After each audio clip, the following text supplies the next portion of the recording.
brothers. Welcome to the Blood Angels Commander channel.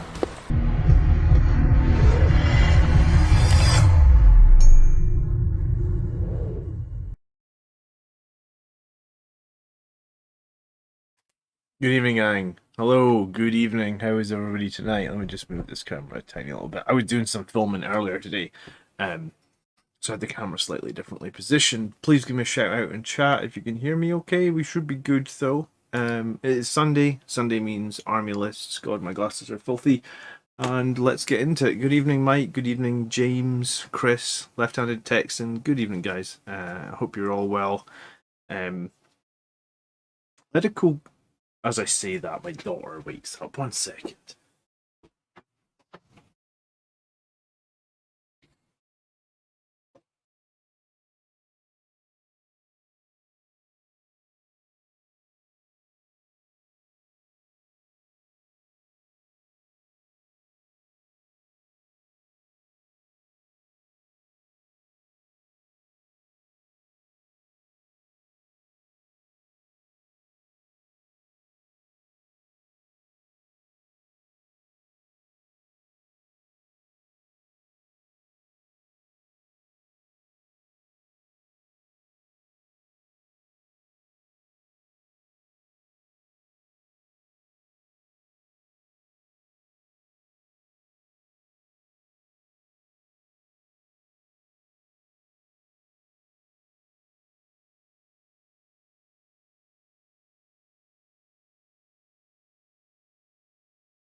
I swear she's got some unconscious thing that waits for me to start. And then she wakes up. Good evening, good evening. Good evening, Sanguinius. Good evening, Gitley, Highland Phoenix. How are you doing? Cool. What's going on? I asked you yesterday, but you weren't here. Have you any live video of your games? I want to see your dreads in action. Yeah, I mean, there's. I don't know how you've missed it, Chris. There's an entire playlist on the Blood Angels Commander channel. Of all my live games over like the last year and a bit. Just go to YouTube/C Blood Angels Commander and then just scroll down to live battle reports. I mean, take your pick. There's probably Dreadnoughts in like 90% of these games, right? There's 53 games you could watch. I'd be actually interested to know how many of those games I won, but I feel like it's pretty high percentage. Anyway, we're looking at army lists. Oh, you're asking Tony. Okay, I missed that. My bad. Is there a game this week? Yes, Eldar. I'm trying to think. I played Eldar at GT. Let me think.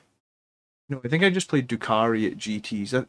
So my only experience in 9th against Eldar is Kev's Eldar. I've played them 2 or 3 times. I think I've always beaten them. But we've got Miles coming on the show, and Miles is a much better player. Maybe I shouldn't have said that in case Kev's watching. Miles is a more competitive player. Maybe not much better, if that's the wrong words. Miles is a more competitive player. He'll be making a more competitive list as opposed to a fluffy list. So, Wednesday night for the Army List show. Who did the intro music? I would have to check. I don't hear the music when I play the intro, so I'm not sure which song you're asking for specifically. Alright, we are going to start by looking at Florian's list, and on the show we usually look at like 5 or 6 army lists at the moment. So 9th edition Nephilim lists is what we're looking at, and this list was submitted this week by Florian. I'm going to open my window 1 second. It's going to get hot in here because of this computer.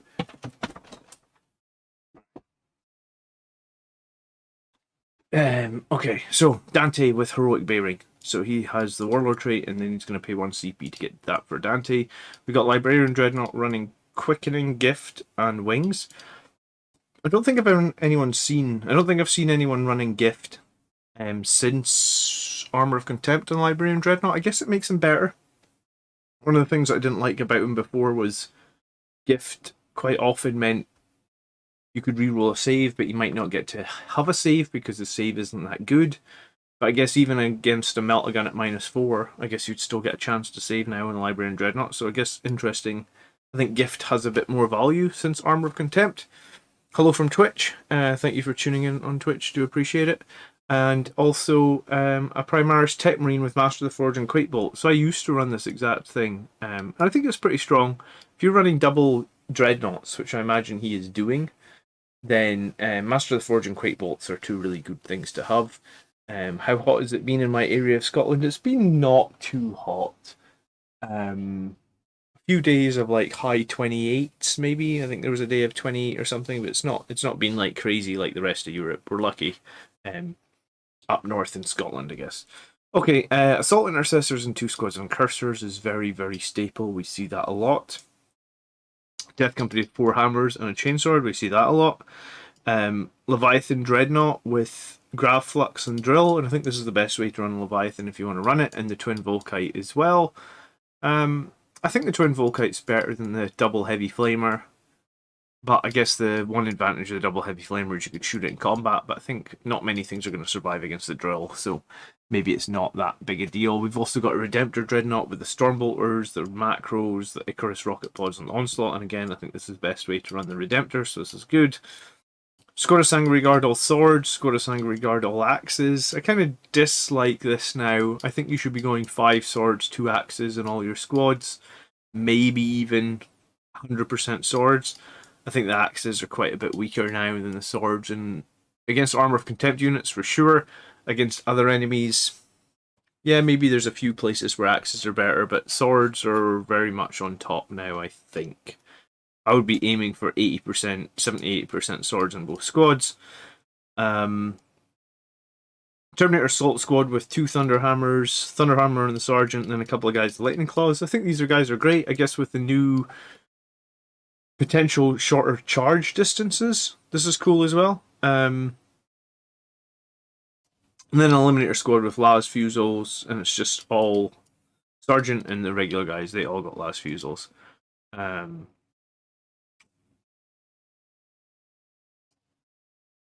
I was thinking of making it into video, Tony. Like an actual pre-recorded video for you guys' lists.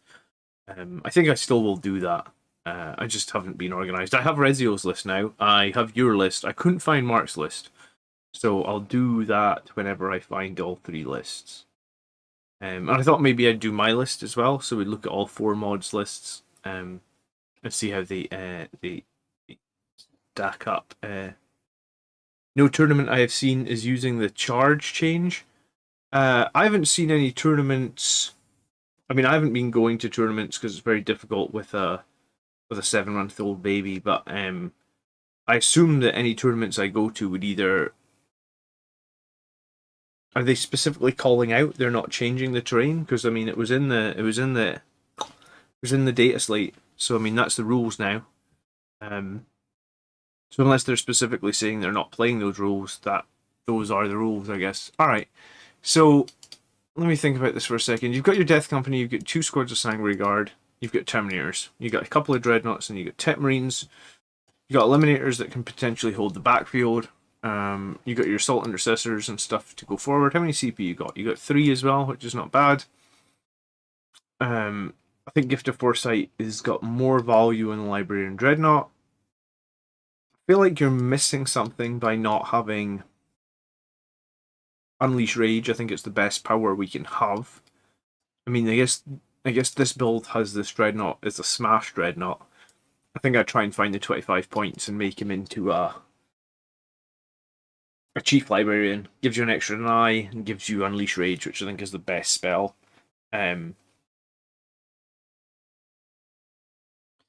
WTC ruled against it and said let you wobbly through the terrain. That's how they used to play. So I guess that this rule hasn't changed anything. You can't do the 1.1 inch shenanigans in WTC, right?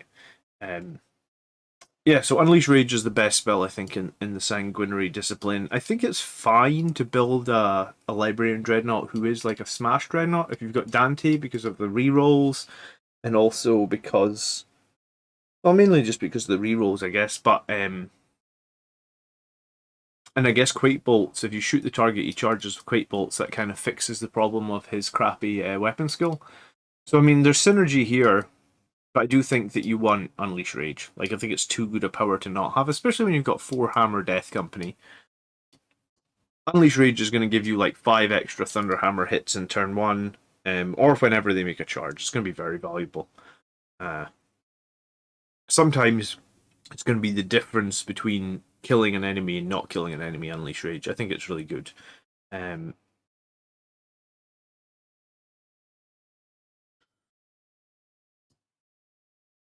Double Dreadnought is fine. I was going to say the Leviathan is good here because he gets the bonus from the Tech Marine.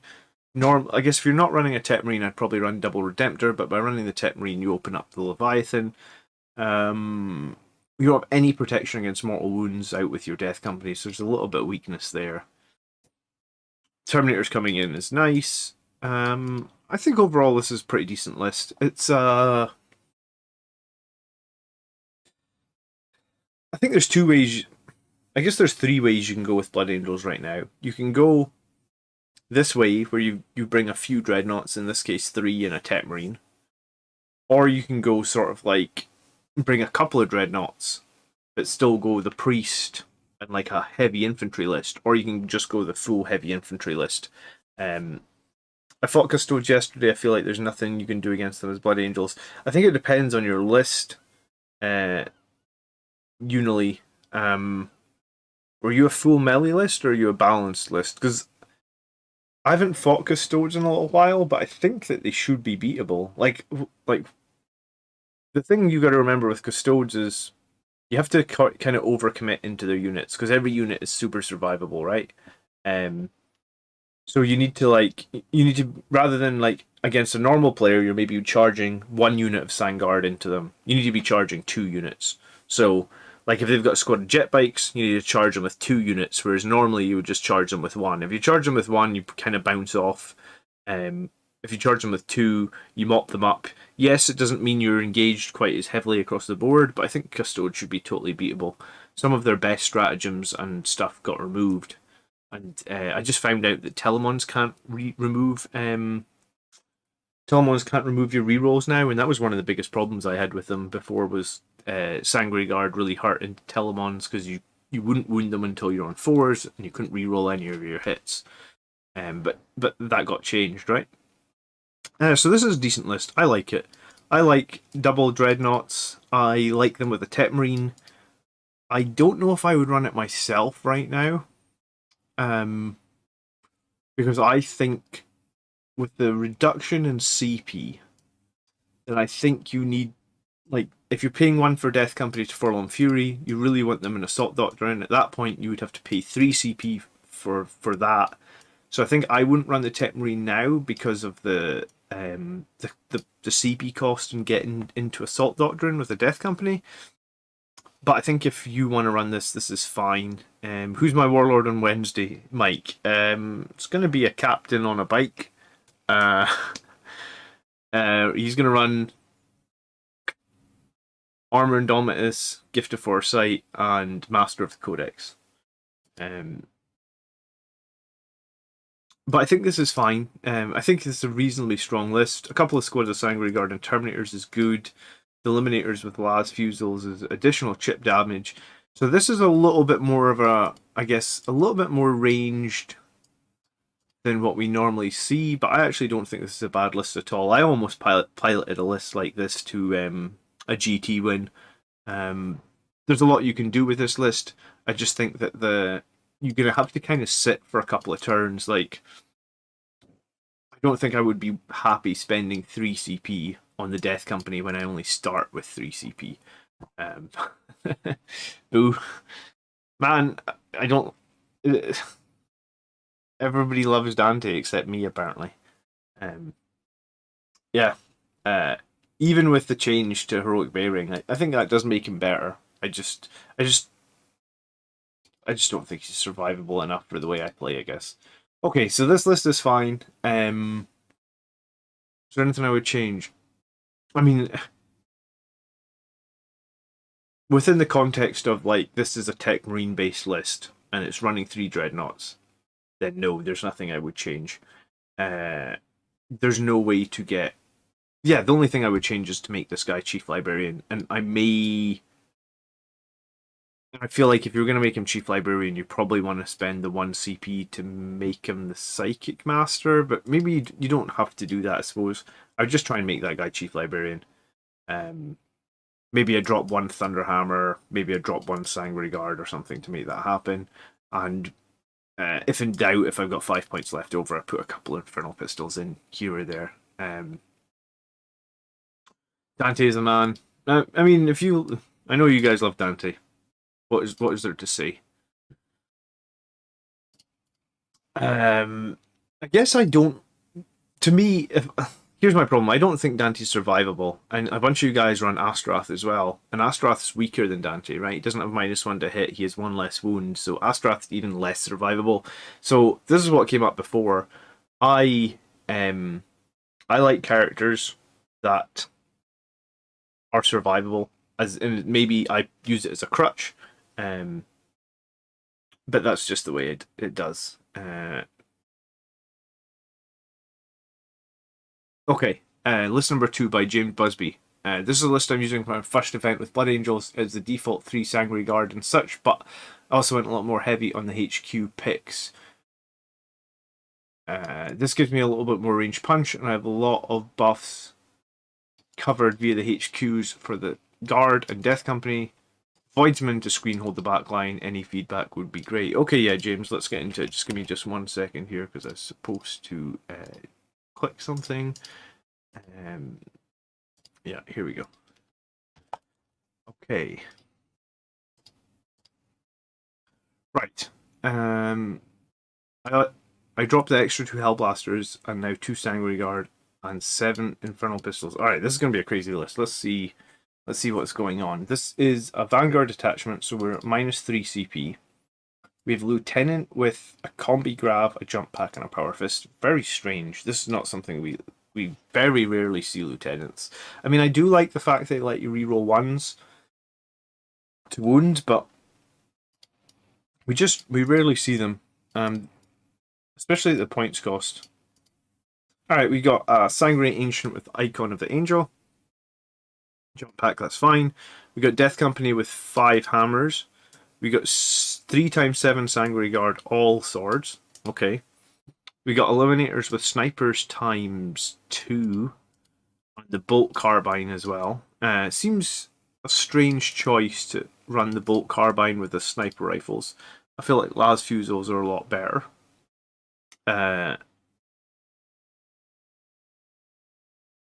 Yeah, I mean, I think when we look at the Bolt Sniper Rifles, if you're shooting Toughness 4 enemies, or Toughness 4 enemy characters, then like a couple of guys can maybe do a wound, maybe 2 if they're lucky, maybe 3 if they're really lucky, but like, I think, I mean, typically, we've got so many jump units, we can jump in and engage characters. Whereas I think you're better having Las Fusils to pluck, to chip damage enemies at range. Dante can be running a 32mm base, by the way. He doesn't need to be running the 25. All those old characters that were shipped originally on the 25mm base EXO can now be run on 32s. Like Astaroth, Dante, Corbolo, but no one runs him. They're allowed to be run on 32s in tournaments. You have a raw toughness versus mobility basis. Usually prefer what you believe is tougher. Yeah, I mean, I guess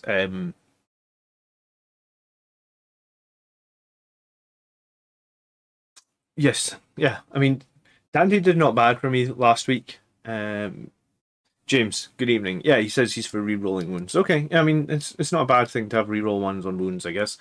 I think Las Fusils are better here.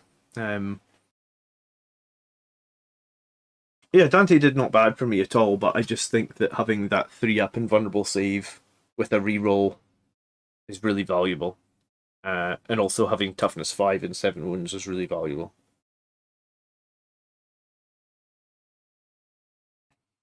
I think that's more powerful than -1 to hit. -1 to hit, I guess, sometimes will help you, but most of the time I think it won't help you. We then have a second detachment, and this is the patrol detachment. Okay, so this is going to start with 6 CP, which means the only CP spending really are the ones on the Vanguard detachment. We have Commander Dante.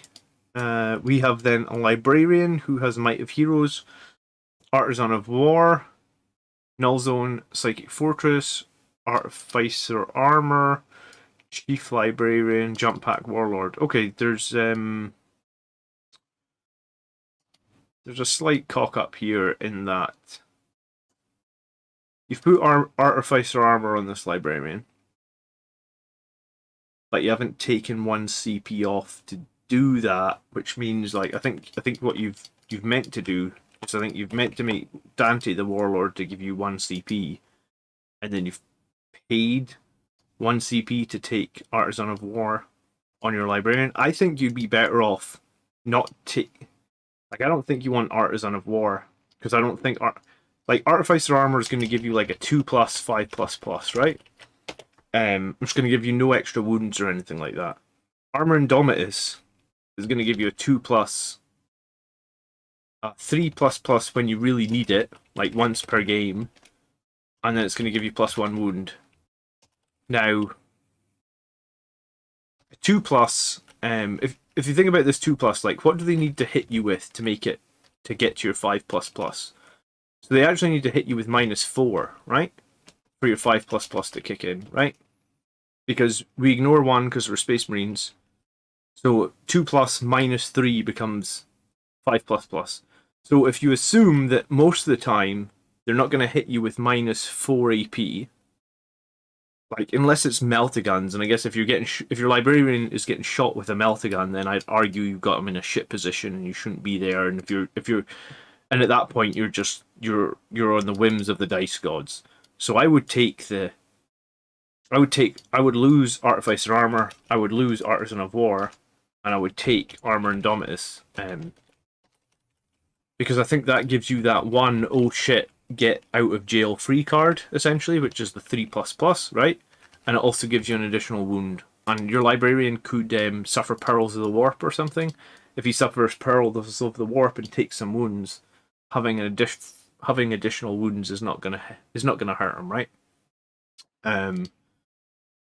Okay, you've also taken Mighty Heroes is fine, Null Zone is fine. Psychic Fortress to me feels like a lower value pick now. Again, based on what I just said, things need to hit you with like a lot of AP for Psychic Fortress to matter. If you think about Sangri Guard, they need to be hit with -4 EP, so Psychic Fortress really isn't going to give Sangri Guard any value. Maybe it's going to give your Eradicators and Hellblasters a little bit of value. I guess you could argue that. But Psychic Fortress, I used to run it like every game, and now I just don't run it, period. Highland Phoenix says take Psychic Scourge or Veil of Time instead of Psychic Fortress now. Alright, it's cool, someone else is on the same page as me. Dante is a great buff around for the first 2 turns, and then save a squad of Sangri Guard with a cheap Angel Sacrifice plus only in Death is Duty combo, possibly swinging the situation in your favour.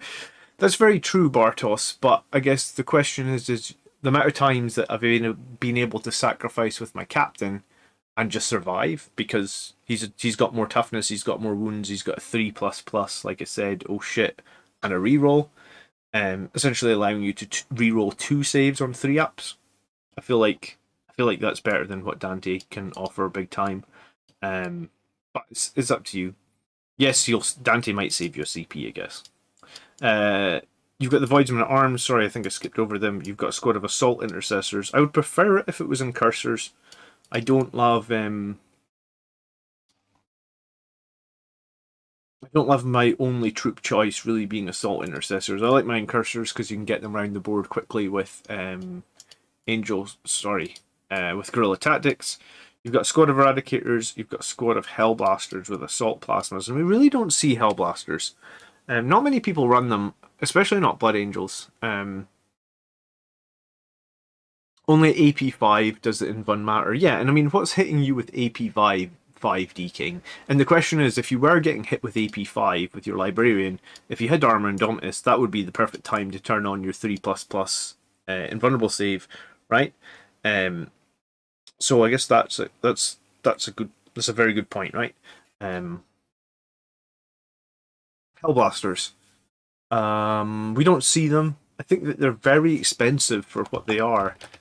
I want to say they were 33 points per model. 231 divided by 33. So you get 7 Hellblasters with assaults. I believe the assault Hellblasters are like strength 6. -4 1 damage, or strength 7 -4 2 damage. I don't like them because rolls of 1 will kill them. Yes, I guess you can reroll if you're near a captain, but with that many guys, getting 3 shots, yeah, assault 3, so 7 threes.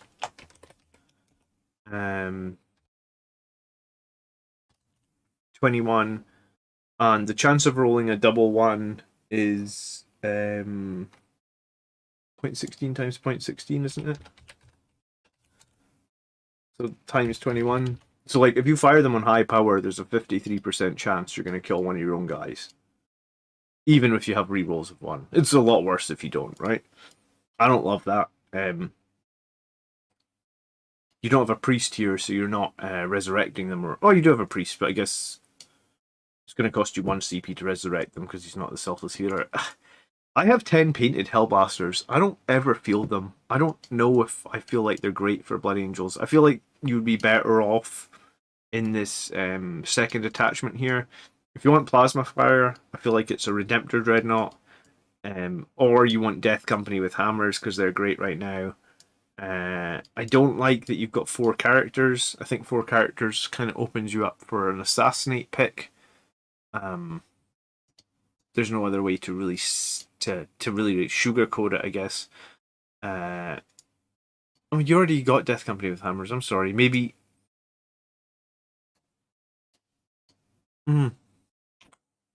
Yeah, I think I just don't like the Hellblasters. Eradicators are fine. I much prefer Incursors. I don't like 4 characters.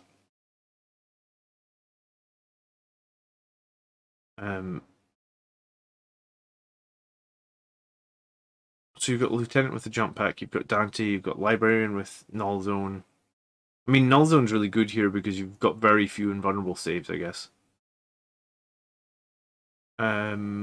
Eliminators would be better than Hellblasters. Eliminators might give... Hey, thank you so much for following. Eliminators might give you some more board control. And because they're full boss, they might let you relocate them around a bit. Hellblasters with Assault Intercessors are fantastic for dealing with Sisters. 15 shots hitting on 3s, wounding on 2s. Yeah, an AP4 will cut down their save to 6+. I mean, I guess, yeah, the Sisters are popular. I just don't think Hellblasters are like a take-all-comers list for Blood Angels. If your opponent chooses Assassinate, you can play Keep Away. I mean, you can, Brian, but I mean, that's kind of the point. You know, none of your characters are overly survivable, right? They're all just toughness 4. Like 4 or 5 wounds, maybe Dante has 6. Potentially take heavy Hellblasters for the 2 damage and fire from the back, if not an Impulsor. Did they make the heavy Hellblasters? No, they made them damage 3. It's just 1 shot though. It's not brilliant either, is it? I mean, it's good range on them. I just think because you're paying more points here than you would be paying for a Redemptor Dreadnought. I think I'd just rather the Redemptor Dreadnought because it can march right up the middle. It's -1 damage. It has a really good plasma on it. Has a bunch of other guns, and if it ever gets in melee, then it'll just chomp through things, right? He's got a couple elite slots in this detachment, so we could go more elites. I mean, here's a question for you, right? Like, those Hellblasters plus the Eradicators, 135 plus 231, 366. You divide that by, like, 190, I think you can make a... No, that's times 190, John, you're an idiot. Yeah, so if you found, like, 10 more points, 14 more points or something, you could replace that with 2 Redemptor Dreadnoughts. Like, what's gonna be more beneficial for Blood Angels? 2 Redemptor Dreadnoughts or a squad of Eradicators and a squad of Hellblasters? I mean, I feel like it's the Redemptors, but I mean, each to their own. If you are making this work, then you're making this work. But having these units and having Redemptor Dreadnoughts, like these guys aren't even in my peripheral thinking. I guess they've got a bit better from Armor of Contempt, but still, 33 points for surprising me that Hellblasters are still more expensive than Sangri Guard. I feel like if you ever manage to make a charge on Hellblasters, they just get instantly wiped by Sangri Guard or something. Heavy Hellblasters are worse than Redemptors or Eradicators, says Turkey. Just because you can't overcharge plasma doesn't mean you have to. Very true, I guess. I do feel like if the option isn't there to overcharge, then you're paying points for something you're not using, I guess. Hellblasters need to be cheaper, take mortal wounds instead of killing a dude to be playable for me. Yeah, I feel the same way, Brian. Okay, good that someone else feels the same way. Miguel would prefer more Death Company over Hellblasters. Yeah, we talked about Death Company with power swords. I could get on board with a squad of Death Company with power swords. I could get on board with like a squad of incursors here, just so we've got some more obsec. And I'd love to see these eliminators change out to las fusils.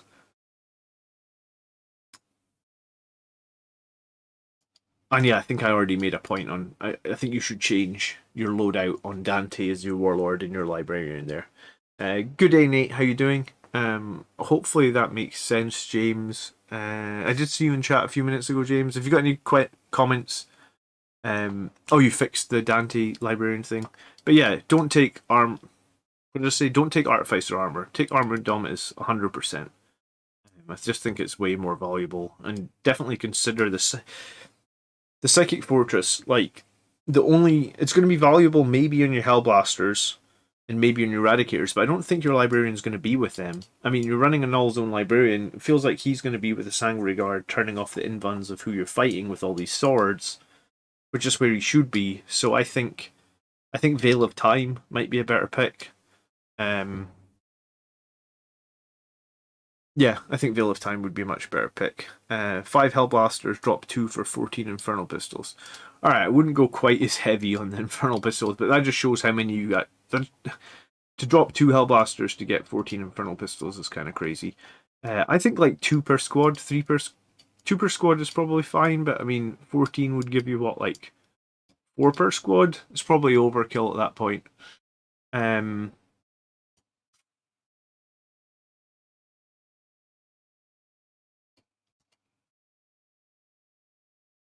Yeah, do you know what?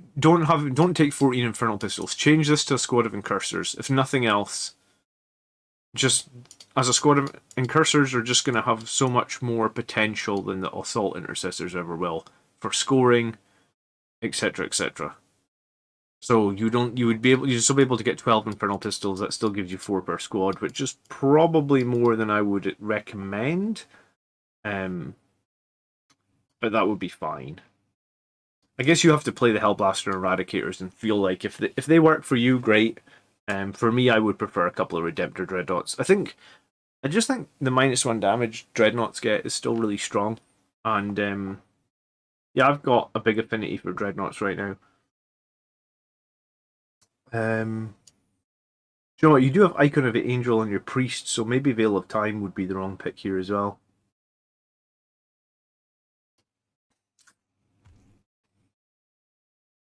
It might even be worth trying your Priest with a Sangri discipline and try some Unleash Rage. Because I find that big squads of Sangri Guard get tons of value out of Unleash Rage, and so do Death Company. Turn 1 Death Company with Unleash Rage. If they're in the Assault Doctrine and they got reroll hits from Dante, you're talking like Unleash Rage will give you 8 extra Thunderhammer hits or something. It can kind of be huge. Plasma is needed vs all AOC out there. You pay for the ability to overcharge. I mean, is it needed when Blood Angels have so many swords? I need to get more games against AOC, but yeah, I mean, the thing about the Redemptor Dreadnoughts as well is their plasma is -4, so and their plasma is 3 damage and it's strength 9 if you overcharge it, and there's no danger of killing yourself. You just take a mortal wound on a 13 wound model. It's absolutely fine. So okay, all right, let's move on. Steve. List number 3 for today. He's starting on 4 CP, 2,000 points. It's a battalion. Okay, so running a captain on a bike with Gift of Foresight, an Infernal Pistol, an Armor Indomitus, and a Thunderhammer. So it's pretty tanky captain on a bike. We're also running Dante as the Warlord to get 1 CP back. Interesting to see both a captain on a bike and Dante. I think it's pretty cool, actually. Raziel says, I think Redemptors work better for Blood Angels. We really don't need Eradicators Melt of Fire when we can bring such amazing combat. That's the... Sometimes as well, right? Like, everybody's running Dante, for example. Sometimes I think Redemptors get double value from, like, Chapter Master, right? Because they get double value and the Chapter Master can give them reroll hits for both shooting and combat. And sometimes, like, if you have a Redemptor in a position where it can shoot out a few units and then charge, the Chapter Master rerolls on that can actually be pretty huge. I see the return of Redemptors and Hellblasters for Armor of Contempt. Yeah, I guess we'll see. I haven't seen so many Hellblasters in my meta, and like I have 10 of them painted, and I never even really consider fielding them. Have I got any games played against competitive Necrons at any point? Yes, but not since the last balance slate. Not in Nephilim anyway. But Necrons weren't really that strong or competitive before the balance slate, so I guess any experience I have is probably redundant, but you can ask any question that you want about it, Ricardo. We then have a Tech Marine who has Master of the Forge and Quake Bolts, and interesting to see the Captain and the Commander. Okay. Assault Intercessor / 2 squads of Incursors, double Redemptor, both with the Macro Plasmas, Onslaughts. One's got Rocket Pods, I mean, that's fine. We then have, this is an 8 Sangri Guard and a 7 and a 7, 1 Infernal Pistol in each. Quite a lot of axes in this one squad and mostly swords elsewhere, so probably would like to see a few more swords in this squad, but I mean, I can live with it. It's I know the pain. I've made a lot of Sangri Guard with weapon options that we've had to change out. We also have an Assault Squad with an Infernal Pistol and an Eviscerator on the Sergeant, and then a couple of Plasma Pistols and some Chainswords, and then 2 Las Fusel squads of Eliminators. We've been seeing these Las Fusel squads pop up all over the time. Captain or Chapter Master give a Redemptor reroll 1, and hitting the Redemptors can give themselves reroll 1s to wound. That's very true. I sometimes forget the Redemptor can give themselves reroll 1s to wound. I did use that a couple of times in tournaments, actually, when I was running the Relic Contemptors with those Volcons, because rerolling 1s to wound was really good, especially if you reroll them into 6 and do additional mortal wounds. Danny said he saw a ton of Hellblasters in the tournaments recently. Okay, well, maybe I'm going to run into a bunch of Hellblasters. I still think they're very expensive, like 33 points for just a guy in power armor. It's a lot of points. The answer to Necrons is apparently going first and smack them with Thunderhammers, says D King. I mean, I played against a Tyranids list that was about 300 points more expensive than it should be with the balance slate, right? Because everything in that list went up like 50 points. So I actually looked at it after the tournament, and it was about 2,300 points, and my list had actually gone down like 50 points. And I did beat that Tyranids list, and it very much came down to smacking things with Thunderhammers and Assault Doctrine, or smacking things with Sangri Guard and Assault Doctrine. I mean, that's always a good option, I guess. The Redemptor Plasma is D6 shots, highly variable, and only a max of 6. Yes, it is highly variable, but I feel like if you bring 2 Redemptors, you kind of try and eliminate the variance on it. And yeah, sometimes it sucks when you roll a 1, but like, we don't... I hope Space Marine Codex 2.0 makes that Redemptor Plasma, like... It'd be better if it was like 2 plus D3 or something, like, just make it a little bit more reliable. Based on the fact that, like, the Vindicator for Chaos went from D6 to, what is it, D3 plus 3, I think there's a very good chance that we might see that Space Marine Plasma on the Redemptor get a little bit of a buff. I feel like it would be better at flat 3 than what it is with D6, I would guess. Okay.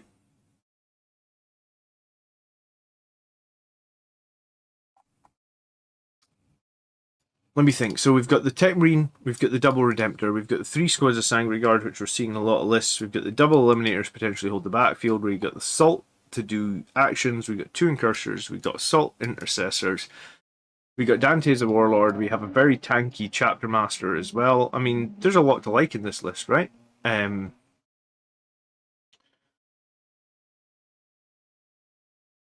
There's not a Death Company for the turn 1 Alpha Strike, so this list is going to slow play a little bit, in that you're going to want to spend like a couple of turns shooting Eliminators and Redemptors and advancing through cover and maybe not doing too much else. But I mean, that's a valid way to play. It does work for Blood Angels, it can work, and then when turn 3 Power Spike comes in, every jump unit on the table tries to make a charge. Starting on 4 CP as well, which is very decent. It feels like he's got Gift of Foresight and Armor and Indomitus, and then he's got Quake Bolts. Oh yeah, Master of the Forge doesn't cost anything. Yeah, so that's just a 20-point upgrade, so he repairs 3. Okay, so yeah, 4 CP. It's a good amount of CP to start on, actually. Redemptors need a fix. Yeah, even if it was 2d3 shots, that would be great, Christian. That would help a lot. Good evening, Cybele. 3 Blood Angels players taking Hellblasters. Well, for once I actually have a unit that's painted fully that I could just throw on the battlefield and would be good, I guess. I always was excited about Hellblasters. Plasma Fire always puts me off when it kills its own guys. I really dislike units that kill their own guys. Okay. Like I said, I'd like to see a few more swords. I think 2 squads of Eliminators in the backfield is great. I mean, that gives him 4 Phobos units, so he's got a lot of potential for actions. I mean, technically he's got enough CP to put something into Assault Doctor and earlier with like Adaptive Strategy, because he's not going to be spending any on Furlong Fury. The Quake Bolts, I guess they're going to help maybe those Redemptors when they get in combat, and or some of the other squads like Sangri Guard. And then Dante and a Captain on a Bike is interesting. I mean, it's kind of like you're doing the same thing twice, right? You're getting rerolls 1s in 2 different auras. You're getting the Chapter Master rerolls on 1 unit. But I mean, I don't hate it. I do like captains. I do think rerolls, guaranteed rerolls in an area is very effective. Guaranteed rerolls on a certain model is very decent. I like a sniper captain babysit Hellblasters. I mean, yes, I understand why you would like that, Christian, but I don't like the sniper captain. To me, doesn't. I assume you mean the Phobos captain. He doesn't do any damage. Yes, occasionally he can like one-shot an enemy character with a bit of luck, but most of the time he's kind of ineffectual. I do like the Salt variant for the amount of shots and the AP -4. Yeah, I mean, I guess Hellblasters are maybe a lot more interesting now. I think if you're going to run the Hellblasters, you need to run a Sangri Priest with them, though. And I feel like you probably want that Priest to be the Master Selfless Healer, because Hellblasters dying is going to be really expensive, and you want to keep bringing them back alive. I'm not giving it all away, but Castle Hellblaster is a step closer for me, for the lols. Yeah, I mean, I guess if what makes Hellblasters better than Inceptors, though, right? Because, like, potentially Hellblasters are getting less shots than the Inceptors. And, like, so they're 15 points. They're 15 points less, but they would potentially have 3 less shots. They have 1 less toughness, and they have 1 more wound. I would argue that 1 more toughness is going to make more than. And then obviously the Hellblaster, the Inceptors can move a lot more around. That's strange that you're seeing so many Hellblasters. I would have thought people would be more likely to run Inceptors, because I think if you did the maths, Hellblasters vs Inceptors, I'm pretty sure the Inceptors win. I guess there's an edge case there where the Inceptors are shooting squads that only have 5 models. But the second you shoot 6 models, squads that have 6 models, then the the Inceptors are better, right? Okay, this list. Anything I would change? I mean, if you're running double Redemptor, it's good to take a Master of the Forge. Quake Bolts synergizes with them really well. The double last fusel eliminators with the bolt carbines give you a lot of mobility. The assault squads give you a lot of actions. If these are the 3 HQ characters that you like, then by all means. I think I prefer the priest now, because I used to run this. I used to sort of slow play, run double redemptor, have the priest, the tech marine to keep them alive, and sort of play the game a little bit slower, or at least slower for turn 1 and 2. But I think with the points drop to Death Company and how cheap it is to get that 5-man squad of Thunderhammers and how they always trade, like they literally always trade into anything, it feels like. I feel like I prefer the Priest and the Death Company in there over like your Assault Squad and your Eliminators and your Tech Marine. But I don't think this is bad at all. I guess Redemptors have got better with Armor of Contempt. Hellblasters will struggle to make their points back into Tau. I mean, Redemptors will struggle back to make their points back into Tau as well, Reziel, if one of them just gets instantly shot off the table by the 12 damage railgun, or 12 damage plus D3 mortal wounds or something. So, I mean, you could argue that as well, I guess. There's always going to be some unit that's going to sort of counter what you're trying to do, right? Yeah. Fuck the railgun, says Danny. I mean, we don't see many Tau players run the railgun, true. But yeah. Highland Phoenix says, in my latest list, I've put in a 6-man assault squad and 2 eliminator squads. Not convinced by eliminators, but felt putting in the assault squad again. I'm not convinced by the assault squads. And Short Round says, for the Chaos Gods, Chaos is strong. Good evening, Short Round. Thank you for watching. I think you're new. I don't think I've said hello to you in the chat before, so thanks for tuning in. Alright, we're looking at Ivan's list next. It's a list focused on making the secondaries of the Death Company. Do you know what? This is the second week in a row we've seen someone build a list around Death Company. Cookie Man Mandinis says, enjoying the stream. I appreciate that, Cookie. I'm not sure how you say the name.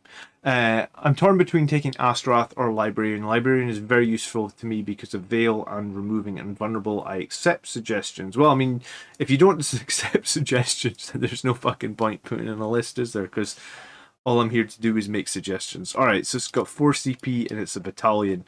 But I'm glad that you accept suggestions. Maybe he isn't speaking... maybe English isn't his first language and there's a bad translation on this. Okay. I'm interested to see a second Death Company list because we saw one last week. Alright, Commander Dante, and he's just got the standard loadout. He is the Warlord, so that's giving us back 1 CP. We have our Librarian with Veil of Time, Null Zone, and Psychic Fortress. I guess Null Zone does give Death Company some good value. He's the Chief Librarian as well, and he's got to jump back. I'm thinking, though, based on the fact he said that he's running a whole Death Company list, I think we're going to come back to what you said, and I think we're going to recommend you take Astrath. He's then running a Sangri Priest. I think he's done something wrong here by selecting the Legends version. Oh, right, because, yeah, the Legends version can have a Thunderhammer. If you're talking about competitive play, then you can't. The Sangri Priest has a Chainsword. That's what he is, and he's 155 points with the Selfless Healer. It would be great if he can run a Thunderhammer, but no, he can't run a Thunderhammer. Okay, we then have 2 squads of Assault Intercessors and 1 Incursor. I would prefer that second Incursor squad just because if your 1 Incursor squad dies, it can make scoring stuff like Retrieve NAC1 data a lot more difficult. But, yeah, I think it's well worth the 10 points because one of your Incursor squads is always going to get picked off. If I was playing against you, I would kill the 1 squad, and then you're kind of limited with what you can do with Assault Intercessors. No Whirlwind in any list tonight. None yet. And I think the Whirlwind's a weird one. Some people like it. Some people think I'm an idiot for continuing to take it. But, like, I think the Whirlwind does... the Whirlwind does provide some value. But, yeah, I think you have to be aware that in some battles, the Whirlwind will provide very little value. You know, like if there's nothing to suppress, then the Whirlwind's going to provide no value because it didn't do any damage. It's not there to do damage. Okay, Death Company with 4 hammers, 165 points in jump packs. Another Death Company with 4 hammers, same loadout, and a third Death Company Same loadout. Okay. Because all the 3 Death Companies are small, you might not need Astrath. The advantage of Astrath is Death Company never need to take leadership. They only have leadership 7, so potentially the second you lose one model, you're taking a leadership test. But if you're only on 5-mans, then I guess you could probably get away with not taking Astrath. And you can have your Priest with Null Zone. I guess you have to depend, again, if Null Zone is the best option, because sometimes I think Unleash Rage is also really, really strong with big squads of Death and Company like this, especially when you could put 2 of them in Assault Doctrine in turn 1 and stuff like that. You have the Sangri Ancient, who's got Rights of War and Wrath of Baal, so you're talking about 14-inch move, potentially 26-inch move for one of those Death Company in turn 1. You also have the +1 from the banner, so one of the Death Companies can hit with 3s on those Thunderhammers, combine them with Chapter Master rerolls, hitting on 3s, re-rolling everything. It's pretty good. You got 2 squads of Sangri Guard, and they're both 6s, and they both have 6 Infernal Pistols. I don't know if I love that many Infernal Pistols.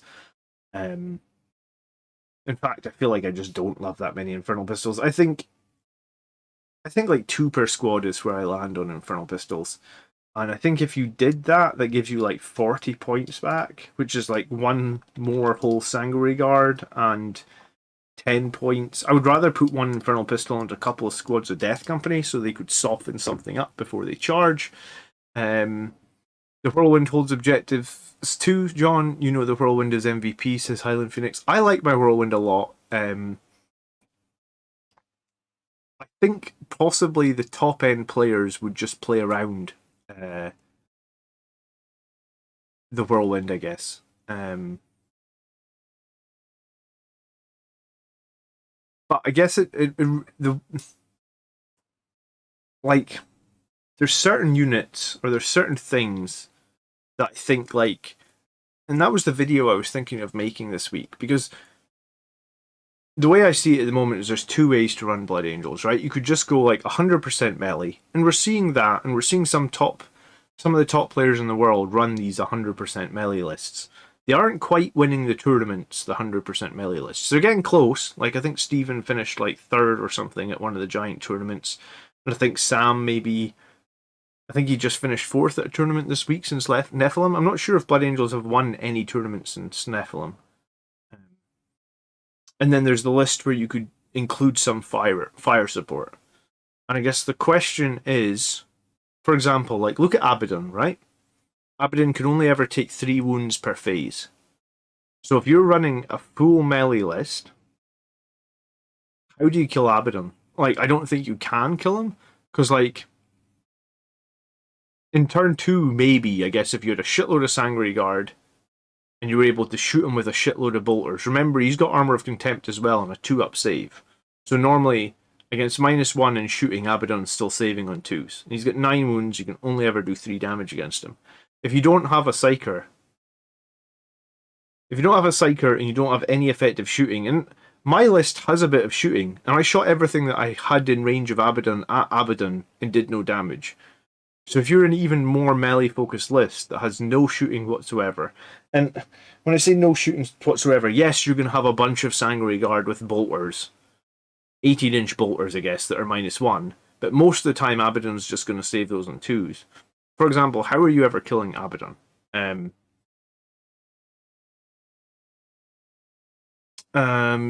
You're surprised that I don't rate Null Zone over Unleash Rage? I guess the difference between Null Zone and Unleash Rage is I don't have to sacrifice my Psyker to make Unleash Rage work. Whereas with Null Zone, quite often you basically have to sacrifice your Psyker. And I did. I ran that list for 6 months, Rezio. I very, very, very almost won a GT with that list, with the Null Zone Psyker. I was actually running Double Dreadnought, Null Zone Psyker, Tech Marine, Captain on a Bike, and then like Sangri Guard, Terminators, Vanguard Veterans, and then the rest of Battalion and the Whirlwind. That was my list that very nearly won a GT. Where else does this list go? Right, we've got all these infernal pistols, and then we've got a squad of eliminators with the bolt rifles. And I think they should now be replaced with las fusils based on what we've been seeing. Shooting never kills Abaddon. No, you're never going to kill him in shooting, but you need to do 3 wounds to him, right, within the phase, or you're just never killing him. Period, and he's just going to munch through your units one after another, and you're never going to be able to kill him. Because basically anything you charge Abaddon with is 100% going to die. Because against Imperium units, he gets like a minimum of 9 attacks and maximum of 12, and every 6 is like D3 mortals. So expect to take 10 saves at -4 or something like that, 8 to 10 saves at -4, and take 6 mortal wounds every combat phase. So like even if you threw 10 Sangri Guard into Abaddon, he's probably killing them all, right? Maybe he's not killing them all. Maybe he's killing 7 of them or 8 of them. Like, you know, considering he's only a 300-point model and he can munch 250 points of your units every turn. Yeah, and then you've got a squad of eradicators with melt rifles and multi-melters. Okay, so I think one squad of snipers never works. If you're going to go snipers, I think that you need to run 2 squads at least. So I would just change the squad of snipers to las fusil eliminators. I think eradicators with melters are fine. I think they're reasonably decent. The 3 Death Company squads to score the Death Company secondary, I think, is decent. Librarian with Null Zone, again, is decent. You could easily change this out for the Sangri Discipline and take Unleash Rage and get value out of that as well. The Ancient with Rites of War is useful. Wrath of Baal is very useful. Probably too many Infernal Pistols here, and I definitely would drop, like... do you know what? You could drop 2 Infernal Pistols, you could take the second squad of Incursors, I think that would be good. And then I would drop maybe like 6 more Infernal Pistols for like another whole Sangri Guard model. I think that would be good as well. I feel like you don't often get to shoot your Infernal Pistols. Usually, you know, the range on them is pretty small. I think even with the Wrath of Baal, you're not getting to shoot all 6 in any phase. Maybe you get to shoot 3 or 4 at best. I would probably, yeah. I mean, you said yourself that you're doing a secondary that you need the Death Company to be killing things.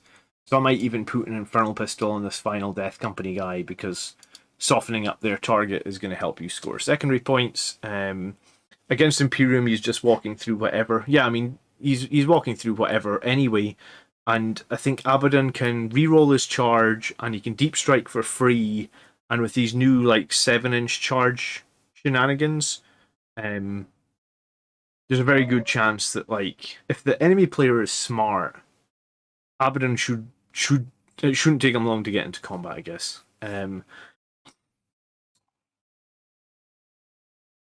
Is Astrath super needed here? I'd probably argue no, because your Death Companies are small, but Astrath is very good. Again, Unleash Rage might help you even more if you're going for your like 12-game pre-inch move, and then you're giving them the Ancient Banner, and then you're giving them Chapter Master rerolls and Assault Doctrine. If you give them Unleash Rage, then the Death Company are killing something for sure in turn 1.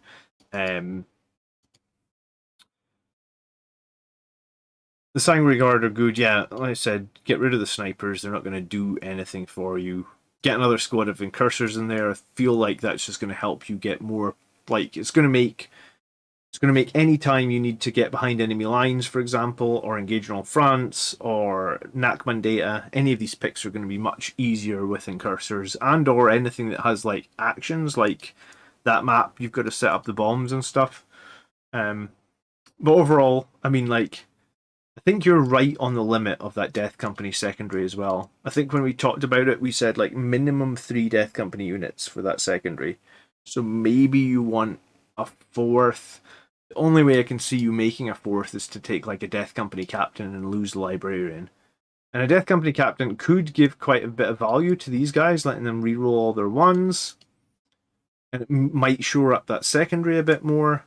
I guess it really comes down to the value you place on Null Zone. And And Rizio was saying he doesn't get why he doesn't get why Null Zone requires you to sacrifice your character. Well, I mean, it really depends on what you want to Null Zone away, Rizio, because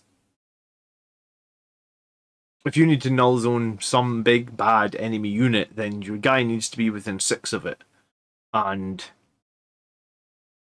assuming that you're going to get within 6, then you're probably going to have, I don't know, like your Librarian plus 1 squad of Sangri Guard or 1 squad of Death Company far forward to Null Zone that thing. Typically, sure, you'll kill the thing, but then right after that, the enemy will just munch you down because you'll be exposed because you've jumped forward so hard to doing the Null Zone. I guess that's something to talk about. The thing about suppressors is you need line of sight to suppress. Yeah, I don't rate suppressors at all. Plus, they only suppress infantry, right?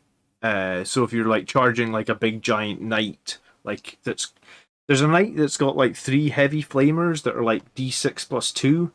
So if you're happy to charge your unit into like, I don't know, an average of like 20 something heavy flamer shots, then sure.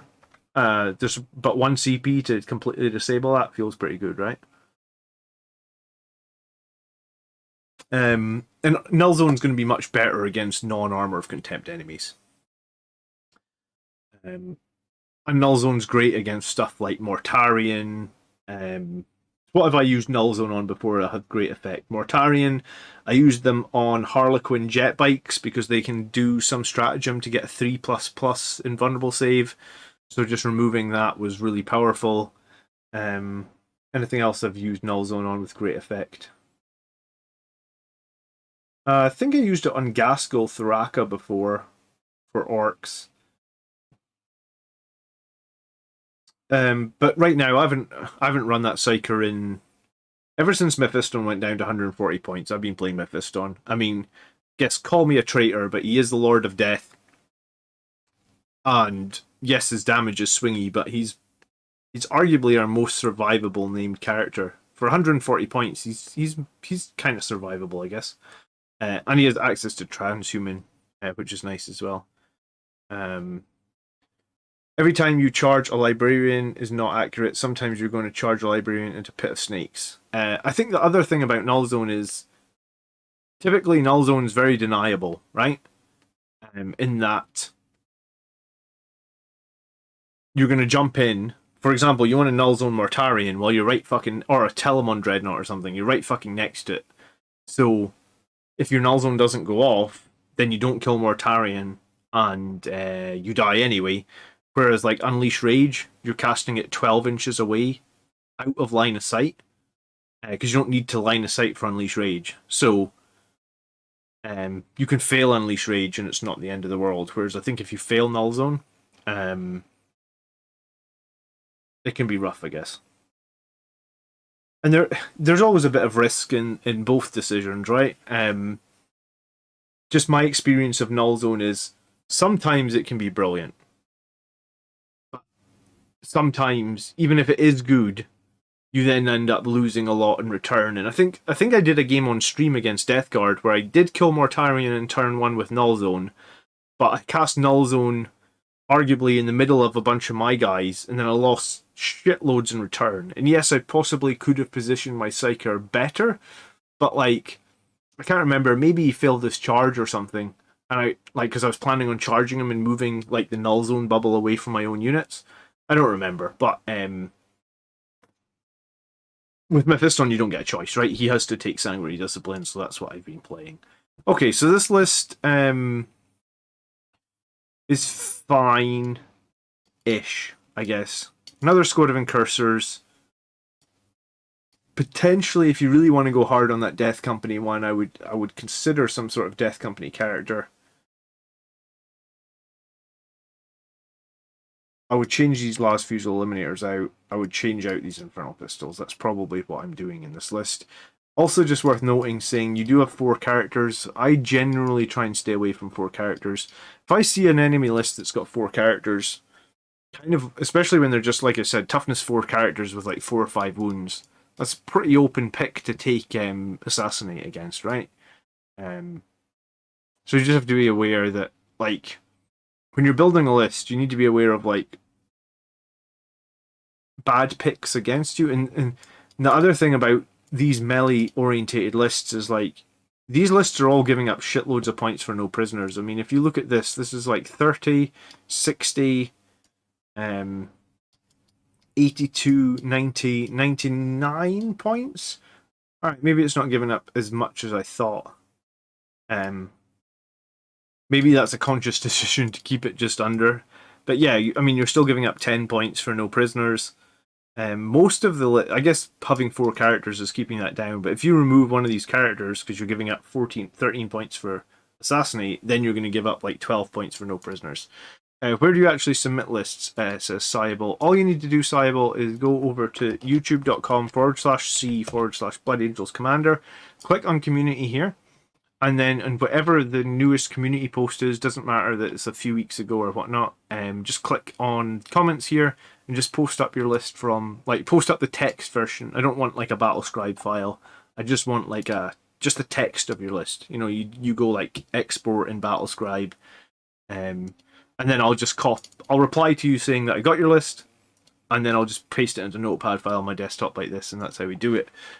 Sorry, D King says, I think in all games, but on my last yesterday RTT, I maxed Fury with 3 Death Company, 20 guys.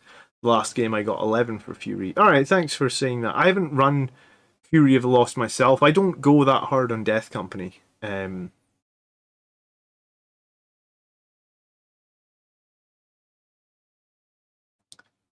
Null Zone does help your shooting as well. That's very true, I suppose. If you fail Null Zone, you've taken a huge hit. Yeah, I guess you're right. So I mean, I'm gonna have to make a video, Reziel, where we compare Null Zone to Unleash Rage and the reliability of Mephiston against Astaroth. I don't think we'll ever end this debate until we make that video, and I think that even that video will be impossible to make because there's just too many variables. I think it's just playstyle. If you prefer Astaroth and Null Zone, then that's what you play. Like I said, it's just playstyle. Okay, Surefire Gaming says, hey Blood Angels Commander, I'm attempting my first tournament in early August. I was hoping to get some thoughts on this list. I've only got about 15 games under my belt, and even after reading the rules and watching reports, I think my best bet for limited memorization of strategy is to slow feed Death Company for Fury of the Lost, rush their DZ for Relentless Assault, and hunt a character they want on the front lines with a Death Company captain for Blade. And of course, changing any of these dependent on the match if there's easy points up for grabs. I've got more generic lists lined up if need be, if the consensus that this one is too one-dimensional. Thanks in advance for helping me dive into the world of 40k. Alright, cool. Let's check this list. 3 CP and it's a battalion. So we got Dante, who's the Warlord. We got Death Company Captain with the Hammer of Baal, an Infernal Pistol, and Imperium Sword. Cool. So 2 CP spent on this Death Company Captain. Here's a jump pack, right? Yeah, cool. Okay. So as killy Death Company Captain as you can get, and then the Sangri Priest with Soul Warden and a jump pack. Yes. Okay. Assault Intercessors and Cursors and Infiltrators. So I guess Infiltrators maybe hold the backfield, and Cursors and Assault Intercessors will be the offensive ones. We have Death Company Dreadnought with Furioso Fists and Heavy Flamer. We've got Death Company times 3. 3 hammers, 2 infernals, 3 hammers, 2 infernals, then 5 infernals. I dislike this. I would rather you went 5 power swords or 4 power swords, 1 infernal. I think the main strength of Death Company is they get shitloads of attacks, right? And having 1 infernal pistol attack is probably just a little bit average.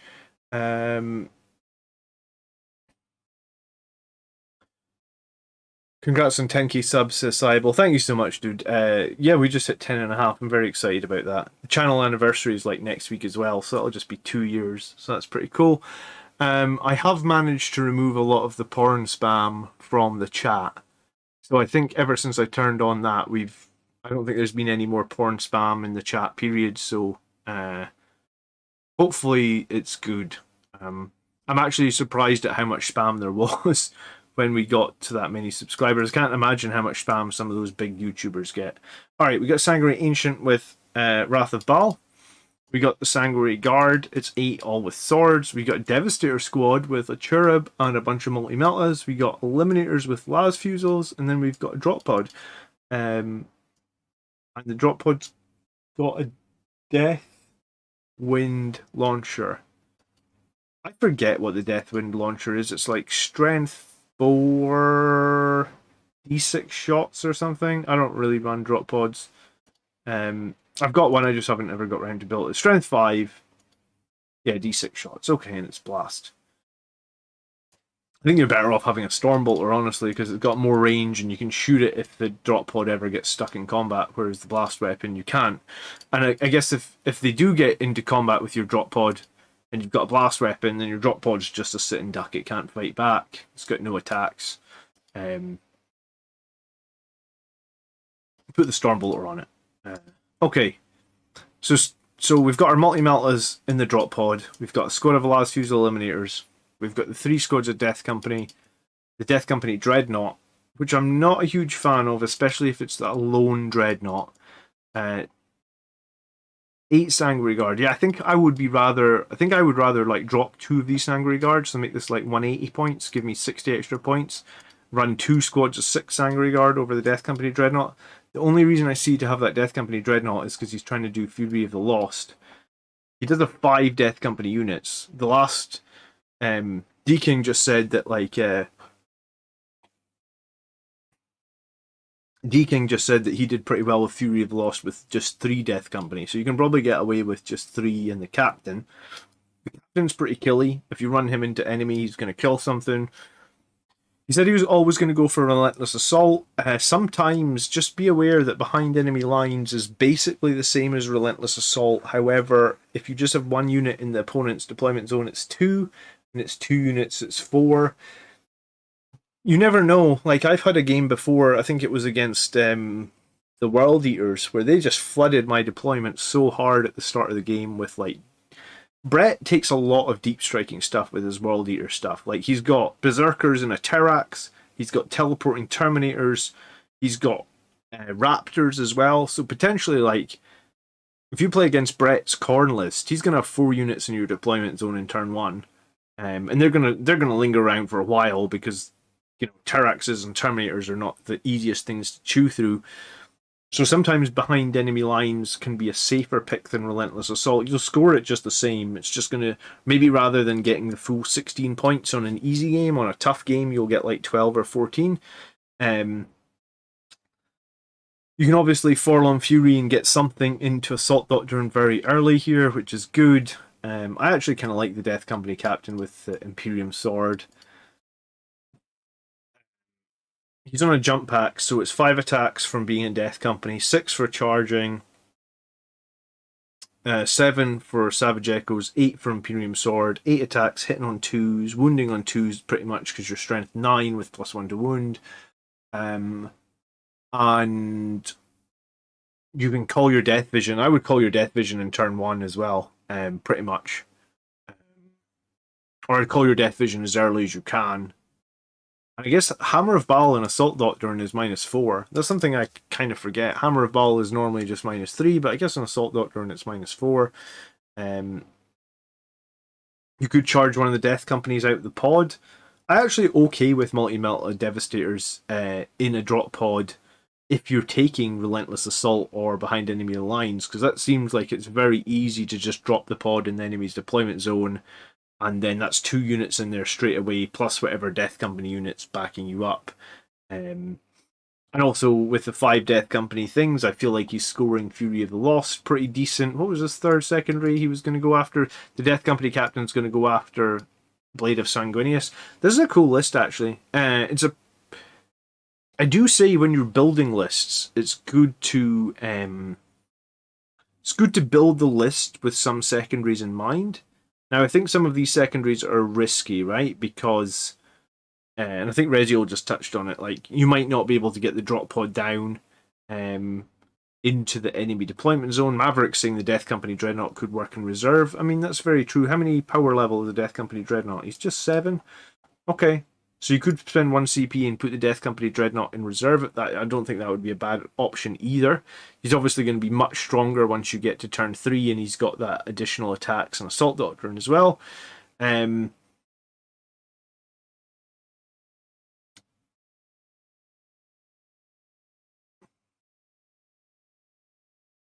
This is an interesting list. I kind of like it.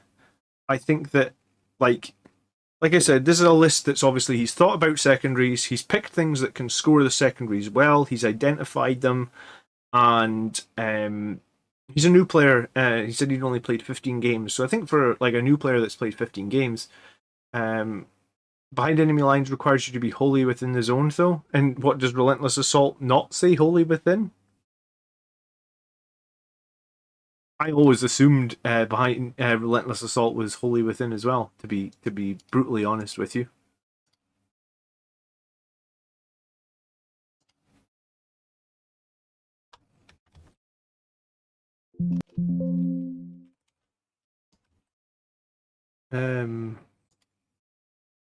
Okay, all right. It's not wholly within. It's weird because it's like score 4 if there are more Blood Angels units for your army in the enemy deployment zone. Okay, all right. Interesting. I still think in some games if you think the enemy is going to be on top of you quickly, then I think behind enemy lines still has merit. Okay.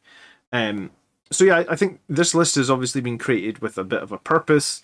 I feel like maybe the infiltrators are not needed and you could just go double in cursor because surely your eliminators are in your backfield as well. Maybe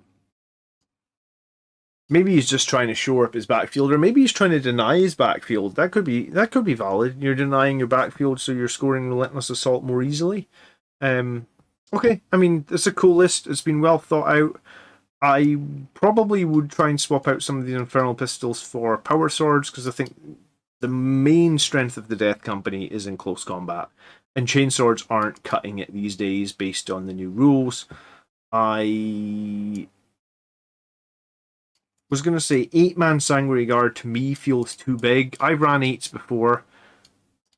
I wouldn't run more than 7. I think you lose value when you run more than 7. So I would lose one of these Sangri Guard and maybe put a couple of Infernal Pistols in here. Maybe you could fit like a Thunderhammer in that 3rd squad. You just need to put a toe into the deployment zone. Darren says, fair enough. Good to know. I haven't done it myself. I potentially would reserve that Death Company Dreadnought then, so you could just bring him in on turn 3 real near the deployment zone and get a charge out there. Outriders are the biggest disappointment since Horus. Outriders are a huge disappointment. The best thing you can do with an Outrider is I've actually done it, but I haven't finished painting it.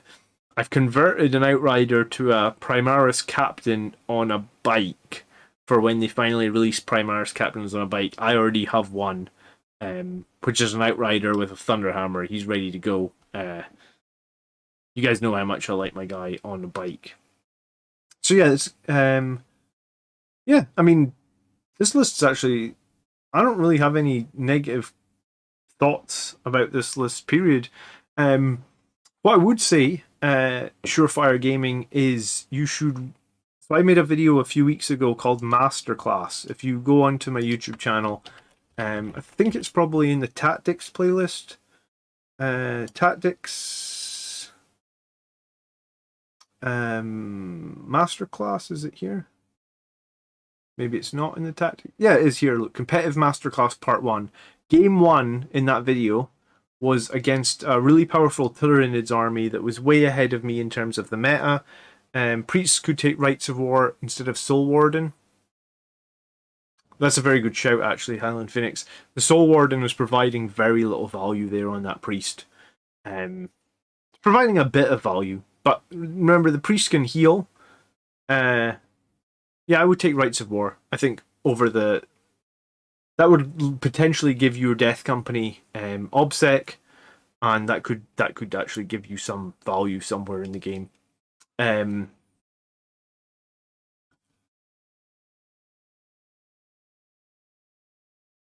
Could also give your Devastator's obsec as well, which some of the top level players run Soul Warden on their priest. So some people do it. Some people obviously see value on it. I haven't really done it. I do think a 5+ Feel No Pain feels a lot better than a 6+, but obviously it's only against mortals, so it's only against certain armies. I would take Rites of War, me personally, but like I said, some of the top players rate it more. Yeah, if you're watching this Surefire Gaming, go watch that masterclass video, because the first game is basically how you were saying at the top that you're going to slow feed your Death Company. I slow played a game against Tyranids where they were miles ahead of me in the meta. They were predicted. They should have beaten me easily. He should have that Tyranid player. I guess he didn't know what to expect. He didn't know about some of my Blood Angel strategies, and I slow played that game. Thanks to a few people in Discord actually telling me how I should slow play it before, and I wouldn't have won it without. Probably wouldn't have won that game without the people in Discord helping me out. So I would watch that video if you haven't done it. Running a list like that, you'll actually get quite a lot of value out of it. Alright, this is tonight's last list. I know that there's about 5 or 6 more lists that have been submitted. You guys will be on next week's show, and I also know Tony, Reziel, and Mark. I need to get Mark's list. You guys have done lists as well, so I feel like at the moment I'm literally making videos all the time for YouTube. What do you mean by slow play? I mean hiding your entire army and only jumping out with one unit a turn to kill something. So like my game against, I think I actually have a screenshot. I think it's on my desktop. Yeah, I've got a screenshot of the game against Tyranids. Hold on. Which one was it? Is it this one? Yes. So like in this game, my army is hiding like behind this obscuring terrain here, and you can see there's one unit in the center. So I'm hiding literally everything. I've got my guy with, pretty sure I have the Wrath of Baal guy hiding behind here. So each turn I'm just jumping forward 14 inches. I'm killing everything on the center. These Carnifexes are another story, but I'm slow, like everything else is hidden. And I'm jumping one unit out per turn. And I'm holding this, and I'm holding this, and you can't see, but under this I've got my 5 squad of Terminators. So I'm actually holding 3, and I'm just jumping out, fighting off the middle each turn. Basically. So that's kind of, I guess, what I mean by slow play. Okay, final list by Warp Newbie. Yeah, sorry. So I guess slow play can actually mean someone playing slowly, but I don't mean it in that sense. I mean it in that, like, we're giving them limited targets, we're hiding everything, and we're only giving up what we're willing to lose, essentially, right? And like in that game against Tyranids, I did that. Like turn 1, it was my Death Company that went out. Turn 2, it was a squad of Sangri Guard went out, and I think maybe in like turn 3 or something, he's pushed up now because he's not able to really kill anything. So he's pushing up, he's getting closer and closer. And when he's closer, then my whole army jumped out. It was like, you know what? I probably can show you like the next screenshot, but you should watch that masterclass video anyway. Where was the next screenshot of the Tyranids game? Oh, this one's giant. Hold on. Oh, this is one we looked at. It'll be the JPEG. Here it is. Yeah, so like in the next turn, you can see we've now got Sangri Guard over here. Mephiston's gone all the way over here. He's made like a massive like 7-inch move and a 12-inch fly. So Mephiston got into these Zonothropes. You see the Carnifexes are gone. My Captain on a Bike's over here. My one remaining Vanguard Vet with a Thunderhammer. So it was like 2 turns of just giving him 1 unit. And also these guys weren't there before. They were hiding behind here. These guys came in from the edge. So it was almost like I just bided my time till he got close enough. Then my whole army like jumped on top of him. Alright, final list. Warp Newbie. 2,000 points, 3 CP. We have a Captain on a Bike with Gift of Foresight, Infernal Pistol, Master of the Codex, Thunderhammer, and he is the Warlord. He spent 2 CP on this guy. Let me check. Gift of Foresight. and Master of the Codex. Yeah, okay, cool. I like Gift of Foresight on a captain on a bike. I like Master of the Codex as well. Good way to get CP back. We have Mephiston here. Unleash Rage, Blood Boil, and Wings. Blood Boil's a power that, on paper, looks good, but in games recently, I've really been struggling to do damage with Blood Boil. I don't know if I've just been unlucky. Like, one time I had to roll over, like, toughness 6 on 2 dice. Didn't happen. I do wonder if Blood... I think if you can smite, always smite. Only use Blood Boil if you can't smite, and maybe... And just know that Blood Boil is more unreliable than most of your other powers, because you have to roll for a third time. We then have the Sangri Priest. So, I mean, I guess the argument comes up, could you use Quickening rather than Blood Boil? I guess the argument would be yes. But I think in general, if you're real close to an enemy unit, because Mephiston's damage is so unreliable, then if you're close to an enemy unit, like, smite them. I would smite them before I cast Quickening on myself, I think. Because Quickening, you would need to roll... You need to roll your power, then you roll your D3 attacks, then you roll to hit, then you roll to wound. I think you'd be better off just smiting them and then charging, in my opinion. Okay. Sangri Priest, he has Hero of the Chapter, but he hasn't said what he has on it. So typically we see Sangri Priest with Rites of War. I think that's what he would have expected here. I don't think there's any other great Hero of the Chapter choices, actually, unless I'm missing something. Blood Boil is nice for Terminator-like units. It's certainly, that's a good point. Blood Boil would be good against, I guess... I keep trying to Blood Boil stuff that's got like toughness 6 and toughness 7. Maybe that's my fault. Like, maybe I should just be going, like, if it's more than toughness 4, I shouldn't be trying to Blood Boil it, because it's not reliable. Okay, Assault Intercessors and Cursors, totally fine. The Hero of the Chapter is not bad on a Priest, to be fair. No, I like it. I think Rites of War on a Priest is good. We then have a Death Company with 4 hammers, which is good. We have a Redemptor with the Stormbolt or Rocket Pods, Macro, and Onslaught, which is good. We have a second Redemptor with the Macro and Onslaught, which is also good. We have 7 Sangri Guard All Swords. We have another 7 Sangri Guard All Swords. We have that Assault Squad with the Sergeant with the Lightning Claw. And I guess there's a couple of free pistols you can take in here. I think you're allowed like 2 free plasma pistols now. And then you've got the Eliminators with the Instigator Bolt Carbine and the actual Bolt Sniper Rifles. And then the Whirlwind with the Vengeance Launcher. So the Vengeance Launcher is 100% the wrong choice here. The Whirlwind isn't really a damaging unit. The Vengeance Launcher is going to do very little more damage than the other one. So you just want the cheap launcher, the Castellan.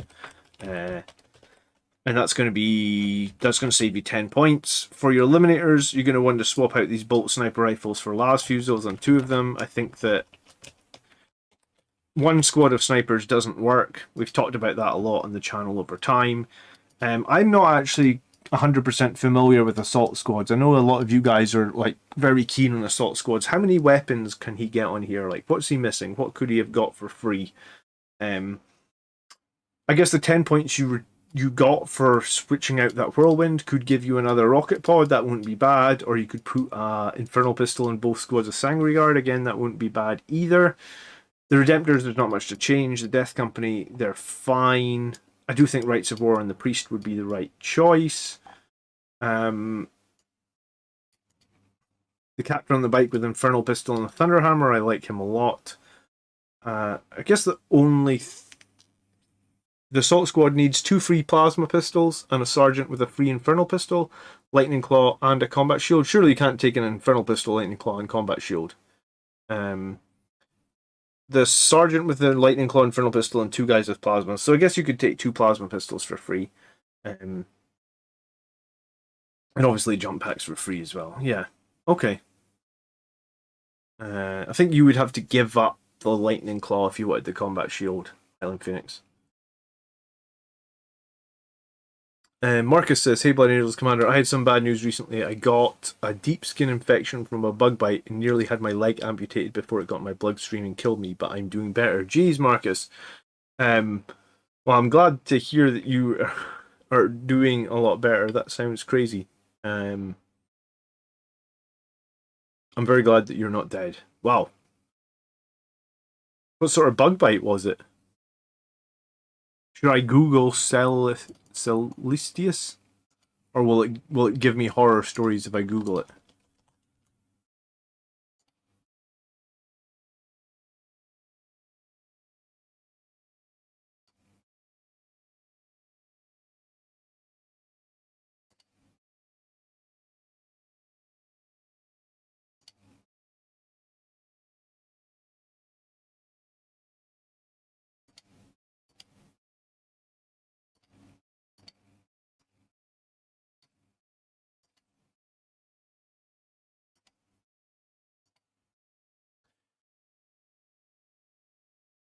Okay, you can use the combat shield and it doesn't use a slot? Wow. Uh-oh,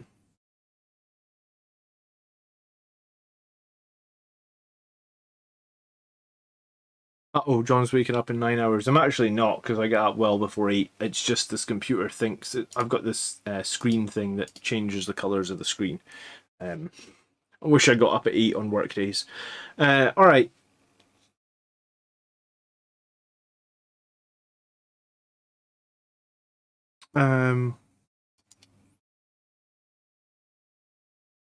What would I change in this list? This list is actually very similar to what I'm running at the moment. I'm running the third squad of Sangri Guard rather than the Salt squad and the Eliminators. I think I prefer running the third squad of Sangri Guard. I think there's definitely advantage to running Last Fuse Eliminators and the Assault Squad. I just think it's a different playstyle. 3 squads of Sangri Guard, they obviously do a lot more killing. The Captain on the Bike is a good shout as well. I mean, he's a little bit more expensive than Dante, but I mean, he does have potential to give, on average, if he survives, he should give more CP than Dante, right? He should give 2.5 CP a game. Dante gives 1. So, yes, it costs 1 to take that, but so on average says Master of the Codex is better than Dante, I guess. Yeah, I'm very happy to hear you're on the mend, Marcus. Where did you get bit? That's crazy. Okay.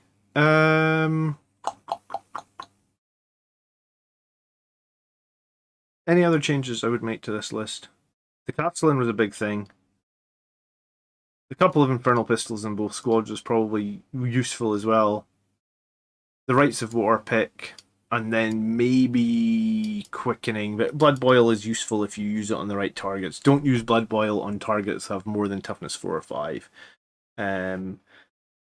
Very Nephilim, I was thinking a CP would be a problem, but it mellowed out a lot. Yeah, I think you're right. I think CP has mellowed out a lot. I guess the question is, do you think that do you think Master of the Codex is needed then? Like, is that something that we need? And how do you rate against Dante? Because you guys use Dante a lot, right? So, like, do you think it's better or worse? What's the thoughts?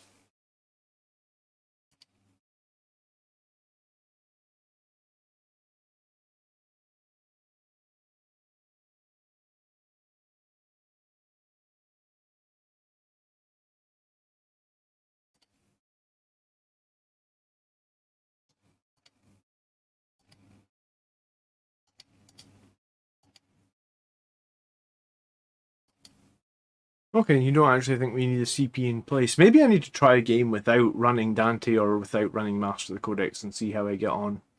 This is a cool list, though. This is pretty similar to what I run. I like it. I like 3 squads of Sangri Guard a lot, though. I think it provides like a lot of value. Out CPing the opponent is nice, but Master of the Codex isn't going to work all the time. Yeah, I guess there's a risk with Master of the Codex. Plus, your guy needs to be alive, right? If he dies, he dies. And that can cause a problem. Okay, I think I'm going to... I'm playing a Blood Angel list with 3 Redemptor Dreadnoughts, 1 Relic Dread, and 2 Tactical War Suits. Okay, that is... that's very different, Observer. I hope you're running some sort of Tech Marine with that. But submit your list. We'll put it on the show at some point in the near future. It'll be nice to see something completely different because a lot of people are running very similar Blood Angels lists at the moment. Okay, I'm going to call it a night, guys. Thank you so much for watching tonight. If you did enjoy tonight's stream, hit the like button. I'm sure I've got some videos planned for this week, and we'll be live on Wednesday night against Eldar. I was 4 points from winning an RTT, losing due to not moving the other 4 intercessors onto my own objective. That's going to hurt. But yeah, alright guys, enjoy your evening. I'll catch you all soon. Thanks again for watching. Submit your lists if you want to be featured on the show. We're doing like 5 or 6 lists every week. And it's good to see what everybody's thinking. By the blood are we made strong then, brothers. Good night. Peace.